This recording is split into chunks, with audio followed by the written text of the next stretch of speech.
वाचन काय शिकणार आहे? शब्द वाचन.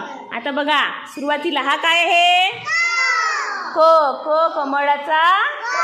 पुढे काय आहे? ख खडूचा. हा काय आहे? हा काय आहे? घ घराचा. घ. आता क ख ग आणि घ याला आपण काय लावणार आहे? र रथाचा र. ठीक आहे. बघा आता लक्ष द्या.